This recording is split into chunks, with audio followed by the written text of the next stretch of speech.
Welcome to news wise. मैं हूँ आरिफा नूर। नाजरीन, प्रोग्राम में सबसे पहले हम बात करेंगे आज़ाद कश्मीर के हवाले से और ओवरऑल जो सियासी सूरत हाल है। एक तरफ तो वफाक की हम कह सकते हैं सियासत है, जहाँ बलूचिस्तान के भी हालात देख रहे हैं। फिर मौलाना फजल रहमान साहब का जो बयान सामने आया है जिसमें उन्होंने भी तनकीद की, तो उन पर और उनकी जमात पर भी बहुत तनकीद हो रही है। बल्कि अब तो ये कहना चाहिए कि तकरीबन हर ही सियासी जमात जो है वो मौलाना फजल रहमान साहब से माफ़ी की रिक्वेस्ट कर रही है। मगर दूसरी तरफ आज़ाद कश्मीर में भी जो सियासत है इस वक्त वो पीक पर है, क्योंकि इलेक्शंस आने वाले हैं। एक तरफ आज पाकिस्तान मुस्लिम लीग नवाज़ के जो सरबराह हैं नवाज़ शरीफ साहब और उनकी बेटी जो सीएम हैं पंजाब की मरियम नवाज़ साहिबा, वो दोनों इलेक्शन कैंपेन को लीड करने गए हैं। उनका आज जलसा भी हुआ, तकारीर भी हुई दोनों की तरफ से। और बिलावल भुट्टो जरदारी साहब, चेयरमैन पाकिस्तान पीपल्स पार्टी, वो तो कुछ दिनों से इंतखाबी मुहिम के लिए कश्मीर में ही मौजूद हैं। जैसे उन्होंने गिलगित बल्तिस्तान में भी किए, जलसे भी हो रहे हैं, तकरीर भी वो कर रहे हैं। आज ये भी ख़बर आई है कि ये पहली मर्तबा होगा कि कश्मीर में जो इलेक्शंस या इंतखाबात हो रहे हैं अगले हफ्ते वो मरहलावार होंगे। ये जो फ़ैसला है ये chief election commissioner Azad Kashmir ग़ुलाम मुस्तफ़ा मुग़ल साहब ने आज इसका ऐलान किया है कि मरहलावार जो इलेक्शंस हैं वो होंगे। 27 जुलाई को मीरपुर डिवीज़न में, उसके बाद 2 अगस्त को मुजफ्फराबाद डिवीज़न में और तीसरे मरहले में पूंछ में 10 अगस्त को ये इलेक्शन होंगे। इसके साथ साथ मुहाजिरीन की 12 सीट्स जो हैं उन पर भी इलेक्शंस होंगे। अब दिलचस्प बात ये है कि दोनों पाकिस्तान मुस्लिम लीग नवाज़ और पाकिस्तान पीपल्स पार्टी एक दूसरे पर भरपूर तनकीद कर रहे हैं। बिलावल भुट्टो जरदारी साहब ने तो ना सिर्फ तनकीद की उस बयान की जिसकी वजह से वहाँ काफ़ी कश्मीर में हम कह सकते हैं कि हलचल मची, तो दूसरी तरफ उन्होंने एक और वज़ीर का जो बयान था उसके ऊपर तो उनका इस्तीफ़ा मांग लिया है। और पाकिस्तान मुस्लिम लीग नवाज़ जो है वो भी उतनी ही तनकीद कर रही है पीपीपी पर, क्योंकि जो हुकूमत है इस वक्त आज़ाद कश्मीर में वो पाकिस्तान पीपल्स पार्टी की है। मगर इसके साथ साथ बिलावल भुट्टो जरदारी साहब ने 2 बहुत अहम हम कह सकते हैं कि स्टेटमेंट्स दी हैं पिछले दिनों में, और उनका ताल्लुक अब ये है कि या सवाल यहाँ ये उठता है कि उनका ताल्लुक क्या सिर्फ कश्मीर की और बलूचिस्तान या सूबाई लेवल की सियासत से है, या वो कुछ और भी कहना चाह रहे हैं। उन्होंने जो है एक तरफ ये बात की कि आज़ाद जम्मू कश्मीर की जो सूरत हाल है तो उसके लिए एक ट्रूथ एंड रिकन्सिलिएशन कमीशन जो है वो कायम किया जाए। उन्होंने ये कहा कि उनको ये ख़त भी मिला है, एक जो एहतजाज वहाँ लोग कर रहे हैं, तो उसके बाद ये तजवीज़ उनके दिमाग में आई। और कुछ दिन पहले जब बलूचिस्तान के हवाले से उन्होंने बात की तो उन्होंने कहा कि बलूचिस्तान में जो सियासी मसाइल हैं उनका वाहिद हल मुज़ाकरात है। क्या बिलावल भुट्टो जरदारी साहब किसी को ये पैगाम दे रहे हैं, या जो उनकी अपनी हुकूमतें हैं इन सूबों में, इन जगहों पे, वो उनको कुछ बताने की कोशिश करें? इस सारे मौजू पे बात करने के लिए आज हमारे साथ मौजूद है नईम बुखारी साहब, सेक्रेटरी जनरल हैं Pakistan Peoples Party. Welcome to the show sir.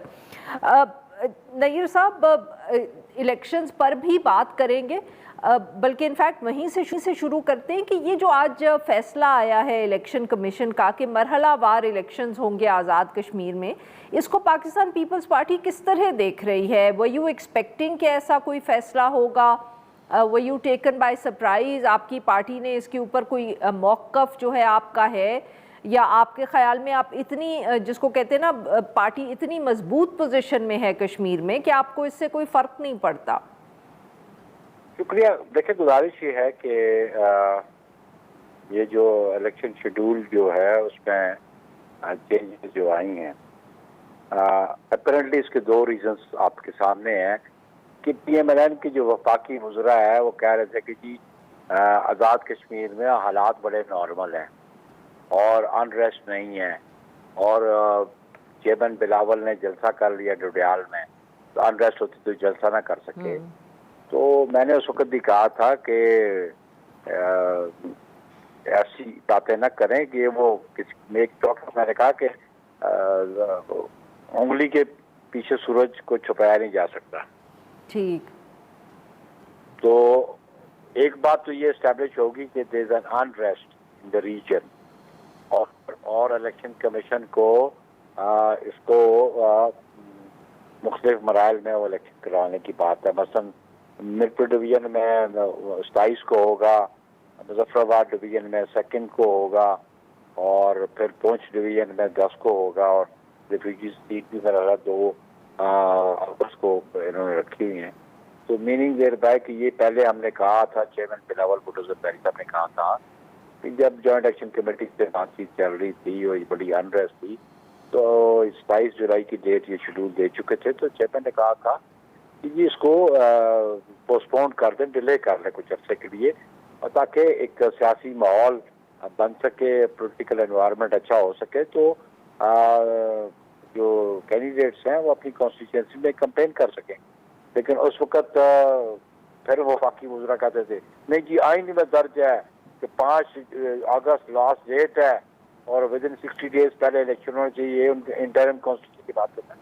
तो मैंने उस वक्त भी कहा था कि कॉन्स्टिट्यूशन में ये प्रोविजंस मौजूद होती हैं कि अगर स्पेसिफाइड टाइम पे किसी एक्ट को होना अगर नहीं होता और सब्सिक्वेंट लेता, तो that will not be an illegal Bukhari साहब माफ करें, अगर मैं आप इजाज़त दें तो मैं आपकी बात यहाँ काट लूँ, बट सर ये इलेक्शन मरहलावार होने से वैसे ही पाकिस्तान में आपको पता है इलेक्शंस जब भी कभी होते हैं बहुत इल्ज़ामात लगते हैं, गुफ्तगू होती है। बिलावल भुट्टो ज़रदारी साहब ने भी गुज़िश्ता रोज़ इंटरव्यू में कहा कि उतने ही फेयर इलेक्शंस होंगे जहाँ बाकी पाकिस्तान में होते। तो आपको नहीं लगता कि ये मरहलावार अगर इलेक्शंस हुए तो ये जो इल्ज़ाम लगता है बार बार हर इलेक्शन पे कि धांधली हुई है, ये शायद ज़्यादा लग जाए इस मरतबा? देखिए आरफा, देखना आप you to see the ground realities also. अच्छा ठीक है। आज़ाद कश्मीर की ग्राउंड रियलिटीज क्या है? आप इलेक्शन प्रोसेस में इलेक्शन शेड्यूल हो गया है, तो जो प्राइम मिनिस्टर बैठा हुआ है वो डे टू डे फेस कर सकता है, वो कोई पॉलिसीज वो नहीं दे सकते, उनकी कैबिनेट वो डिसीजन नहीं दे सकती। और ये जहाँ भी हमारे एक रिवाज पड़ गया था केयर टेकर का, बाकी मुल्कों में केयर टेकर का कंसेप्ट नहीं है, ना इंडिया में ना यूनाइटेड किंगडम में। तो एक तो आप अगर उसको प्रोलॉन्ग करेंगे इलेक्शंस को, तो फिर कैबिनेट भी इतनी इफेक्टिवली काम नहीं करेगी। तो इलेक्शंस तो आपको करवाने थे, लेकिन ये बात अब इलेक्शन कमीशन ने महसूस की, और ये हम तो बहरहाल हर हाल में इलेक्शन में पार्टिसिपेट करना चाहेंगे, चाहे वो 27 को होते तब भी हम तैयार थे। अगर इन्होंने बायफरकेट करके कोई डेट्स दी हैं, हम फिर भी तैयार हैं, और हम पूरी उम्मीद हैं कि इंशाल्लाह we will win the election. बिल्कुल सही। अच्छा सर, अब ये बहुत अहम जो दो, we'll come back to the issue of elections और बाकी सब, बट ये क्योंकि वक्त कम है इस पे भी आपका पहले मौक़िफ़ लेना चाहेंगे कि ये जो बिलावल भुट्टो ज़रदारी साहब ने ख़ास तौर पे बलूचिस्तान के हवाले से पॉलिटिकल प्रोसेस की बात की और ट्रूथ एंड रिकन्सिलिएशन की कश्मीर के हवाले से बात की, क्या ये हमें समझाएं कि बिलावल भुट्टो ज़रदारी साहब क्या आपकी अब हो सकता है कि बलूचिस्तान में तो हुकूमत वैसे ही है, अगर वहाँ कोई पॉलिटिकल डायलॉग की ज़रूरत है आपकी हुकूमत उसको हेड करेगी, और अगर कहीं कश्मीर में आपकी हुकूमत आई तो क्या आप ट्रूथ एंड रिकन्सिलिएशन कमेटी बनाएंगे? I mean what is Bilawal Bhutto Zardari साहब ट्राइंग टू से? तो बात है ट्रूथ एंड जो है रिकन्सिलिएशन कमीशन की बात है, and you know the concept. जी बिल्कुल। आया कहाँ से? और ऑब्वियसली इसका मकसद ये था कि कोई प्यूनिटिव एक्शन नहीं होना चाहिए, कोई किसी को पेनलाइज ना करें, let's find out the truth and let's work together, that was the concept था। तो वो सर किसको ये कह रहे हैं कि किसको पेनलाइज नहीं करेंगे, और इकट्ठे किसके साथ काम करना चाह रहे हैं आप लोग? ये भी देखें, एक तरफ आज़ाद कश्मीर रियासत की गवर्नमेंट है, एक तरफ जॉइंट एक्शन कमेटी है, और उनके इश्यूज हैं, पॉलिटिकल इशू था, इसको पॉलिटिकल डायलॉग के जरिए रिजॉल्व करना चाहिए था। That is the issue. Secondly जो बलूचिस्तान का इशू है, ये आप ये समझें कि ठीक है डायलॉग हमारी गवर्नमेंट है वो डायलॉग हो, लेकिन अगर उनके इश्यूज अगर प्रोविंशियल गवर्नमेंट से नहीं है, वफाकी हुकूमत से है, तो फिर वफाकी हुकूमत डायलॉग करेगी ना। नहीं सर, वफाकी हुकूमत किससे, सूबाई हुकूमत से डायलॉग करे? नो, वो पॉलिटिकल फोर्सेस जो पॉलिटिकल फोर्सेस सबसे, मतलब कल डॉक्टर मालिक मिलके गए हैं। तो बलूचिस्तान के इश्यूज हैं पॉलिटिकल डायलॉग से रिजॉल्व होने चाहिए, लेकिन उनसे गुफ्तगू शनीद नहीं होगी जो रियासत दुश्मनी करते हैं, जो किसी दुश्मन मुल्क के झंडे पे काम करते हैं। उनके साथ तो फिर सख्ती से नंबरदाजमा होना चाहिए। लेकिन जो पॉलिटिकल इश्यूज हैं, जो उनके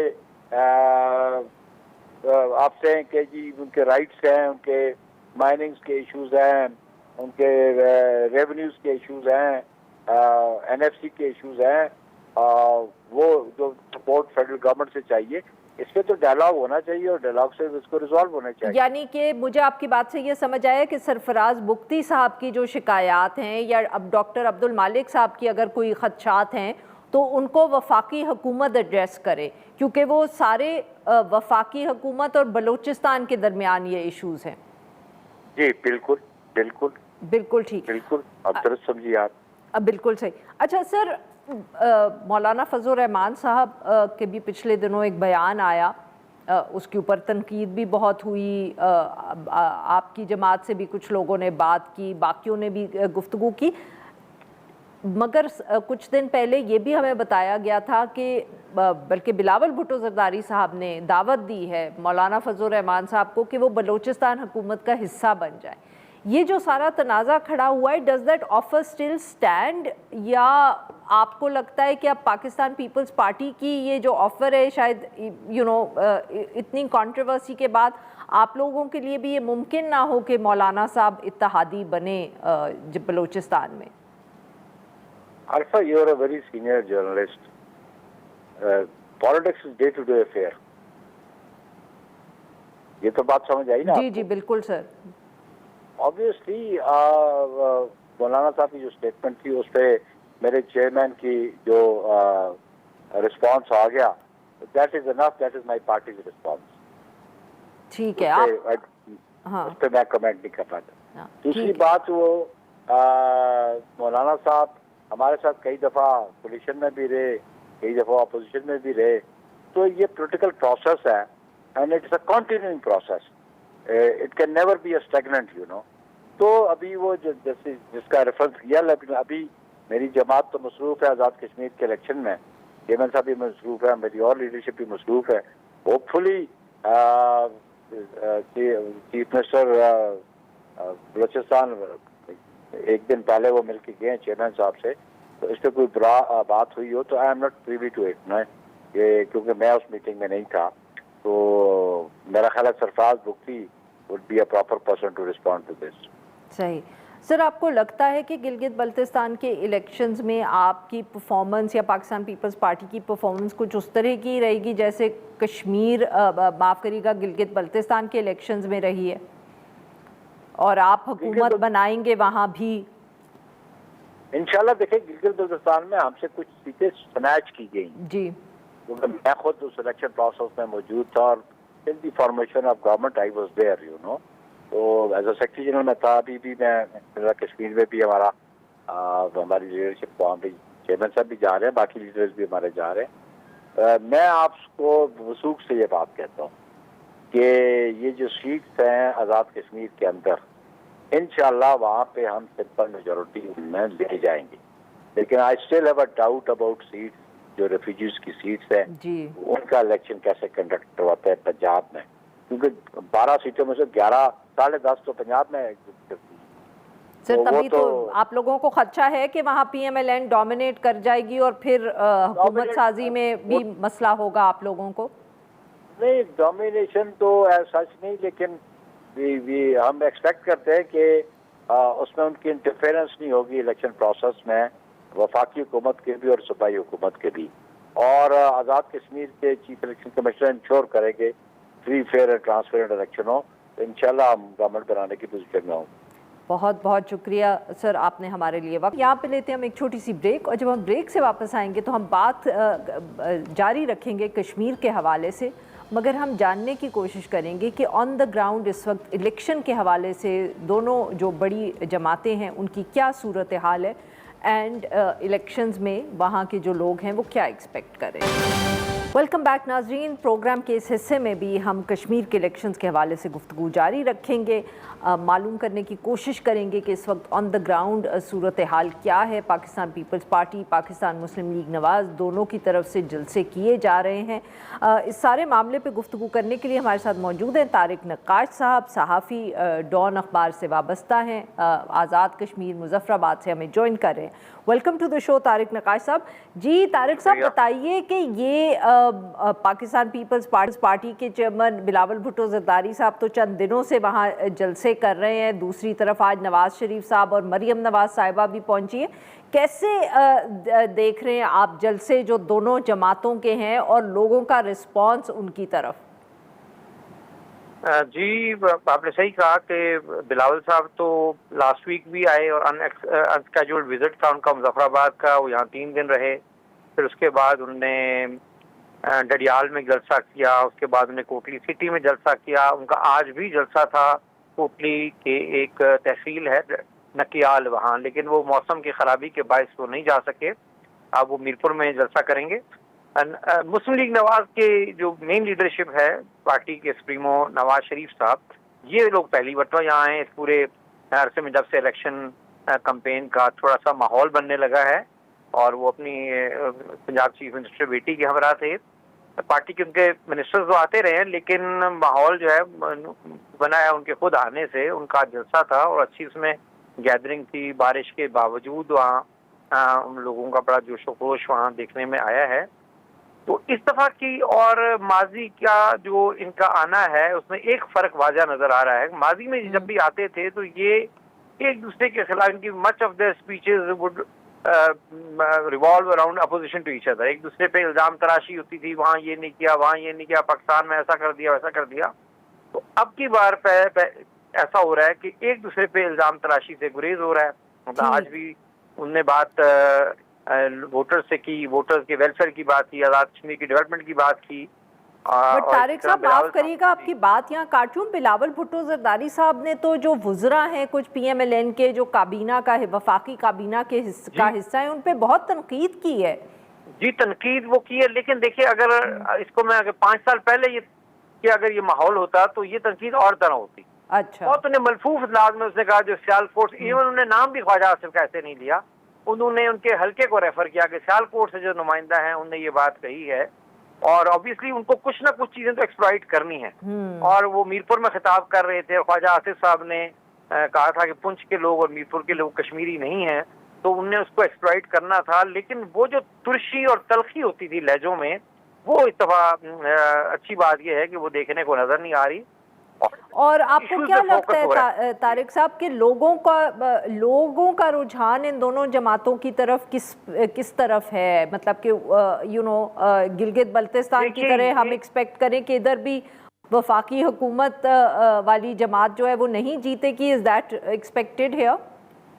वेल, आपको प्रेडिक्ट तो नहीं कर सकते। बहुत अरसे से it was in the air के जी अगली हुकूमत नून लीग ने बनानी है।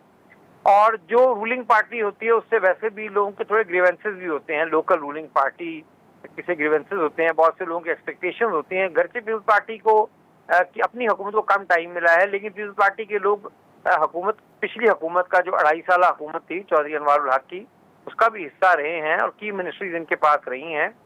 तो थोड़े से वो ग्रीवेंसेस तो होते हैं, तो लोग चेंज भी चाहते हैं।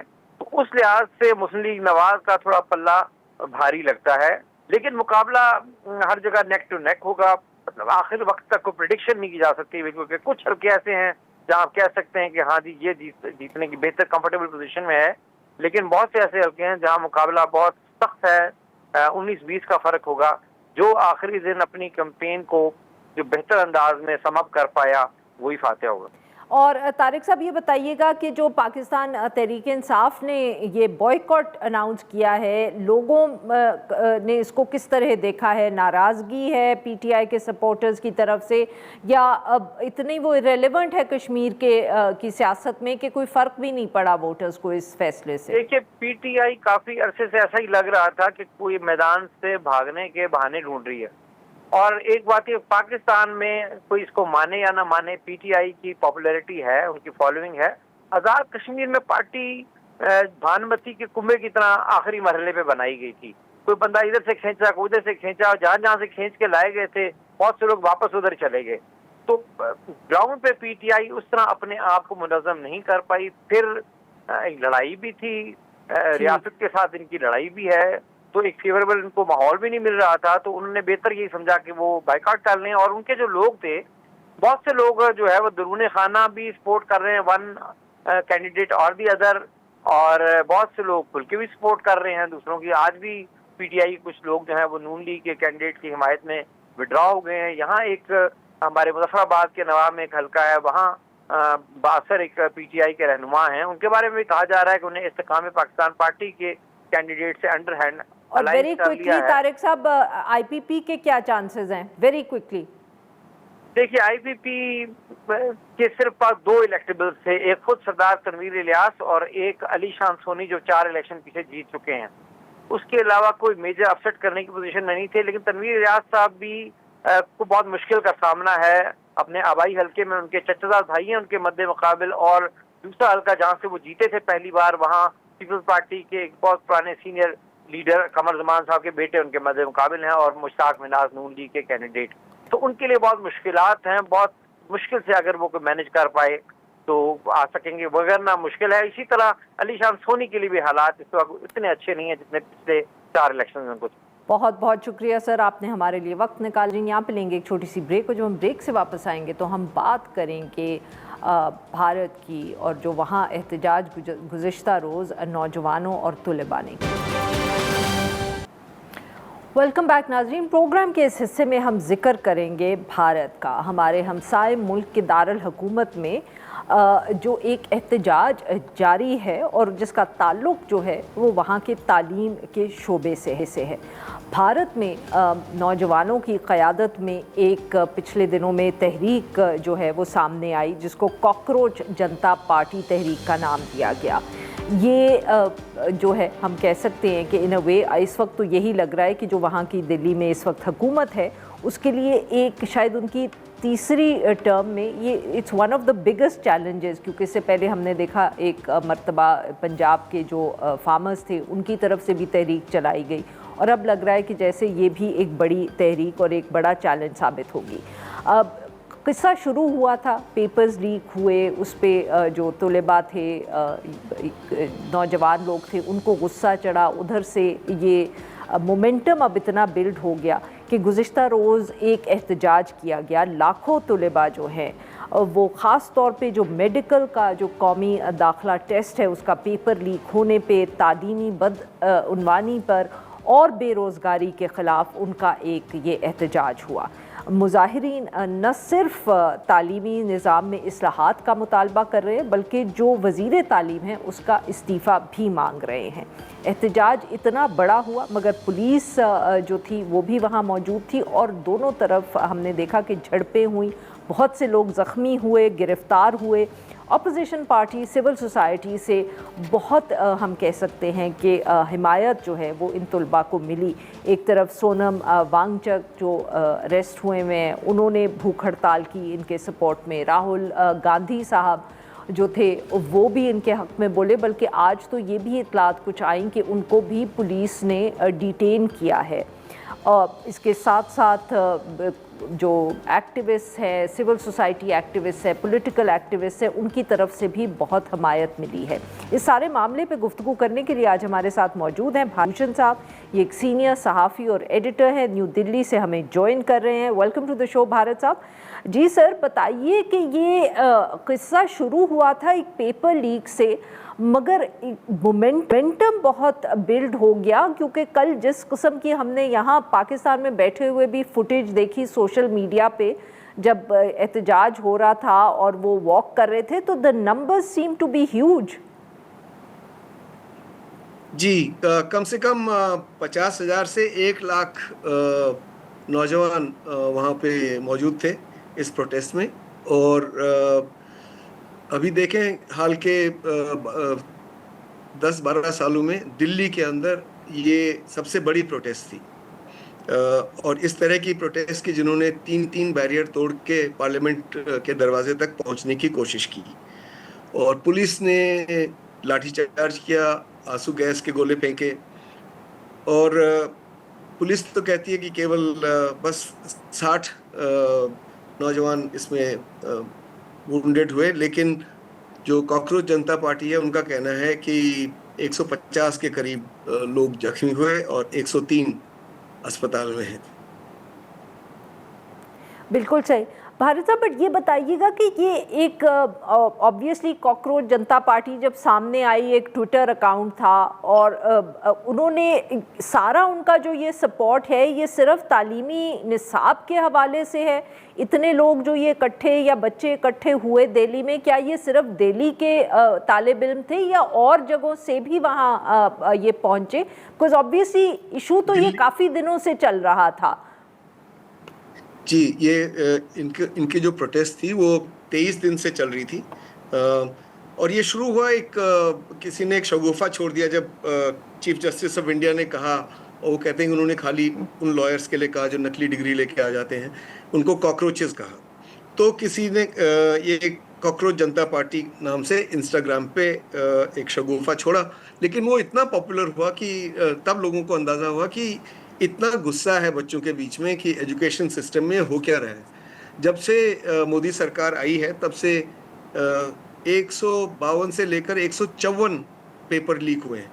ये केवल मेडिकल एग्जाम के नहीं है, कोई सरकारी नौकरी है, कोई रेलवे की नौकरी है, कोई असिस्टेंट की नौकरी है, कोई कांस्टेबल की नौकरी है। इसका सेंट्रलाइज एग्जाम और स्टेट के जो एग्जाम्स हैं उनके पेपर लीक हो जाते हैं। तो इसके खिलाफ जो गुस्सा है बच्चों में वो सामने आया और उनकी दो डिमांड थी। एक तो ये कि इसमें गवर्नमेंट की इंस्टीट्यूशनल जवाबदेही हो, और दूसरा ये कि आप तुरंत फौरी तौर पर पूरे सिस्टम को बदलें, उसको सुधारें, इंडिया के एजुकेशन सिस्टम को। और इसमें उन्होंने दो चीज़ें और कही, एक कि एजुकेशन मिनिस्टर जो है देवेंद्र प्रधान, उनका इस्तीफा हो, और दूसरा क्योंकि नीट का एग्ज़ाम 2 बार हुआ, जो पहली बार रद्द हुआ क्योंकि पेपर लीक हो गया, तो 32 बच्चों ने सुसाइड कर लिया था, उनके फैमिलीज को कॉम्पनसेशन दिया जाए 1-1 करोड़ रुपया। और तीसरा उनकी डिमांड ये है कि सोनम वांगचुक को रिहा किया जाए, जो कि अरेस्टेड है और अस्पताल में है। कल का जो प्रोटेस्ट हुई उसका पॉलिटिकल इम्पैक्ट ये हुआ कि ये पिछले 10-12 सालों में एक इंडिया में डर का माहौल बन गया था। India became a republic of fear. Modi ji और अमित शाह, उनके जो होम मिनिस्टर हैं, वो लोगों को डरा के चलते हैं, चाहे वो पॉलिटिकल लीडर्स हों, चाहे वो कोई और हो। इलेक्शन जरूर जीतते हैं लेकिन उसके बाद डरा के चलते हैं। किसी मेरे एक दोस्त ने कहा था कि देखिए, भारत के जो पहले प्राइम मिनिस्टर्स होते थे, they wanted to be loved, वो चाहते थे कि जनता उनसे प्यार करे। तो नेहरू जी को लोगों ने चाचा नेहरू कहना शुरू किया प्यार से। लाल बहादुर शास्त्री को भी कुछ दिनों के लिए मामा शास्त्री कहा गया। इंदिरा गांधी को इंदिरा अम्मा कहा जाता था। लेकिन पहली बार एक प्रधानमंत्री ऐसा आया, उस मेरे दोस्त ने कहा कि जो चाहता है कि लोग उससे डर के रहे। ये डर का माहौल कल खत्म हो गया जब 1 लाख के करीब नौजवान सड़कों पे उतर आए। तो वो ये जाहिर था कि वो अब डरते नहीं हैं। वो कह रहे हैं सरकार से जो करना है कर लो। और कल जब उनको तितर बितर कर दिया गया, रात को फिर से इकट्ठे हो गए, फिर से वो धरने पे बैठे हुए हैं। और उन्होंने वो स्पेस रिक्लेम कर लिया डेमोक्रेसी में जो हिंदुस्तान से गायब होता जा रहा था। वो था प्रोटेस्ट का। आपने देखा होगा किसानों को भी दिल्ली नहीं आने दिया गया, दिल्ली के बॉर्डर पे बैरिकेड लगा दिए गए। ये दिल्ली के अंदर हुआ और अभी भी चल रहा है। ये प्रोटेस्ट अभी भी चल रही है और अब तो बल्कि और फैल गई है। जैसे कि आपने कहा, राहुल गांधी, प्रियंका गांधी, अखिलेश यादव, कई ऑपोजिशन लीडर आज शाम को अरेस्ट हो गए। अरेस्ट नहीं, डिटेन हो गए। जी नाज़रीन, यहाँ पे लेते हैं हम एक छोटी सी ब्रेक। वेलकम बैक नाज़रीन। हम गुफ्तगू कर रहे हैं भारत भूषण साहब से और हम उनसे बात कर रहे हैं जो एहतजाज भारत में न्यू दिल्ली में तलबा ने किया गुज़िश्ता रोज़। भारत साहब, आप ये बताएं कि क्या ये जो एहतजाज है ये क्या दिल्ली में ही है या ये क्या और शहरों में भी फैल रहा है? और दूसरा ये बताएं कि हुकूमत का क्या रद्द अमल है? देखिए, पहला सवाल तो मुझे समझ में आ गया। वो आप पूछ रही हैं कि ये क्या दिल्ली तक लिमिटेड है? बिल्कुल नहीं। दिल्ली में प्रोटेस्ट हुई, लेकिन प्रोटेस्ट में दिल्ली के बाहर के आसपास के इलाकों के लोग आए। एक बच्चा जिसको वीडियो में दिखाया जा रहा है, जो कह रहा है पुलिस वालों को कि मारो मुझको और मारो, वो महाराष्ट्र का था या मध्य प्रदेश का था। बरेली से आए, आसपास के इलाकों से काफी आए और छोटी छोटी जगहों पर भी ये प्रोटेस्ट चल रहे हैं। दूसरा जो पार्ट था आपका ठीक। क्वेश्चन का, वो मुझे दोबारा से बताएंगी? जी, मैं ये पूछ रही थी कि हुकूमत का इस पे क्या रिएक्शन है? क्या वो सिर्फ पुलिस इस्तेमाल कर रहे हैं, कोई स्टेटमेंट्स दे रहे हैं, आई मीन लाइक, और आर दे जस्ट प्रिटेंडिंग कि कुछ नहीं हो रहा? नहीं, ऐसी बात भी नहीं है। अब तो उन्हें समझ में आ गया कि बहुत ज्यादा कुछ हो रहा है, क्योंकि पहली बार वो कॉन्स्टिट्यूंसी प्राइम मिनिस्टर मोदी को चैलेंज कर रही है जिसको वो अपना मानते थे। वो तो यूथ कॉन्स्टिट्यूंसी को अपना बिल्कुल। मानते थे ना। यही बच्चे जो थे, इन्हीं को आप मिसलीड कर रहे थे, और यही जाके बीफ लिंचिंग करते थे, यही जाके लोगों को कहते थे कि सड़क पे कि जय श्री राम बोलो। लेकिन वो एस्पिरेशनल क्लास के जो बच्चे हैं, मिडिल क्लास के बच्चे हैं, वही अब सरकार के खिलाफ हो गए। तो ऐसा नहीं है कि सरकार नहीं समझती है क्या हो रहा है, लेकिन वो ये मानने को तैयार नहीं है उन्होंने कुछ गलत किया। वो कह रहे हैं कि हम तो इन्वेस्टिगेशन कर रहे हैं। क्या इन्वेस्टिगेशन कर रहे हैं? किसी की रिस्पॉन्सिबिलिटी क्या? वो छोटी मछलियों को पकड़ लेते हैं जाल में और बाकी बड़ी छूट जाती हैं। तो लोग इस बात से अब तंग आ चुके हैं, कम से कम यूथ तो तंग आ चुका है, और इसलिए ये प्रोटेस्ट हुई है। तो सरकार इसको अच्छी तरह समझती है। आज शाम को जो हुआ वो तो बिल्कुल एक इन्फ्लेक्शन पॉइंट था, एक नया मोड़ था इस पूरे एजिटेशन में, कि सरकार को समझ में ही नहीं आया कि हो क्या गया जब राहुल गांधी और कांग्रेस के और लीडर्स और ऑपोजिशन के लीडर्स अचानक मोदी जी के घर के बाहर धरने पे बैठ गए। उनको हटाने के लिए उनको इमीडिएटली रिएक्ट करना पड़ा। कॉकरोच जनता पार्टी से तो 23 दिन तक आपने बात नहीं की। जब लगा कि अब ये पार्लियामेंट की तरफ मार्च करेंगे तब बात करनी शुरू की।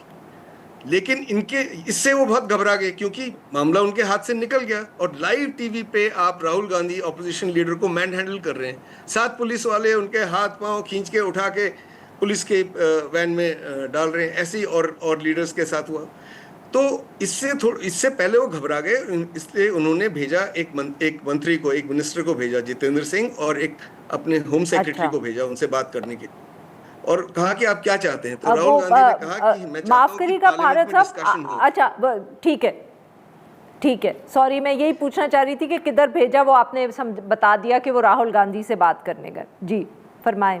हाँ, राहुल गांधी से बात करने के स्पॉट पे, जहाँ पे धरना प्रदर्शन, जहाँ पे डेमोन्स्ट्रेशन हो रहा था। और सरकार का कहना है कि उन्होंने राहुल गांधी की डिमांड मान ली कि डिस्कशन इस पे होगा। लेकिन फिर राहुल गांधी ने कहा कि आप देवेंद्र प्रधान, एजुकेशन मिनिस्टर का इस्तीफा भी करवाइए। इस पे सरकार नहीं मानी। उन्होंने कहा कि आप गोल पोस्ट चेंज कर रहे हैं। तो ये ऐसा सरकार का कहना है। लेकिन ये वो सरकार कह रही है जो कभी रूल्स से तो काम करती ही नहीं है, डरा धमका के काम करती है। तो ये कोई ना क्रिकेट मैच हो रहा है, ना फुटबॉल का मैच हो रहा है, ये तो पॉलिटिक्स है।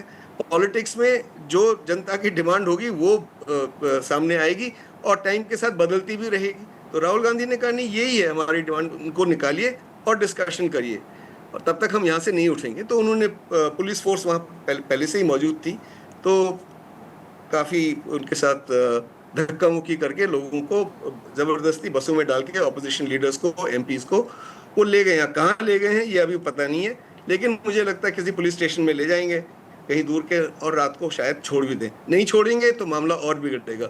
लेकिन इससे हुआ ये है, क्योंकि ये लाइव टेलीविजन पे हुआ है, एक तो अपोजिशन की स्पिरिट रिवाइव हो जाएगी, उनका कार्डर रिवाइव हो जाएगा, और पार्लियामेंट फंक्शन नहीं करेगी। और राहुल गांधी ने दिखा दिया कि गलती जो है केवल धर्मेंद्र प्रधान यानी एजुकेशन मिनिस्टर की नहीं है। वो इस प्रॉब्लम को एग्जीक्यूटिव हेड है जो इंडिया का, प्राइम मिनिस्टर, उसके घर तक ले गए हैं। ये बहुत बड़ी बात हुई है, और ये सारी जनता ने देख लिया है टेलीविजन पे। सरकार उसको रोक नहीं पाई। अब जितना मर्जी वो कवर अप करें, ऐसा हुआ वैसा हुआ, इंटेलिजेंस फेलियर था, जो भी था, लेकिन सवाल ये है कि मामला अब सरकार के हाथ से काफी हद तक निकल चुका है और जनता के हाथ में आ गया है। अब भारत भूषण साहब, तो आपको लगता है कि अब ये न सिर्फ बच्चे जो हैं एहतजाज करते रहेंगे, बट इनके साथ ऑपोजिशन की जमातें भी मिल जाएंगी, so it will become a bigger challenge for the government? It will become a bigger challenge, पर ये टू प्रोंग्ड अटैक होगा ना। ये जो नौजवान है, ये तो जंतर मंतर में दिल्ली में बैठे हुए हैं, वो वहां पे प्रोटेस्ट करेंगे, और जो पॉलिटिकल पार्टीज है वो पार्लियामेंट में प्रोटेस्ट करेंगी। उनके जो कार्डर्स हैं वो अपने अपने जिलों में, अपने अपने ब्लॉक्स में, अपने अपने मोहल्लों में प्रदर्शन करेंगे। तो इसलिए मैं कह रहा हूँ कि ये इन्फ्लेक्शन पॉइंट था, एक नया मोड़ आ गया जिससे ये मामला जो है काफी बड़ा हो गया है। हाँ, बहुत बहुत शुक्रिया सर। हम उम्मीद करेंगे कि अगर ये मामला चलता रहा तो we'll contact you again and we can discuss this issue again. जी नाजरीन, आज के लिए बस इतना ही। We'll be back tomorrow at the same time.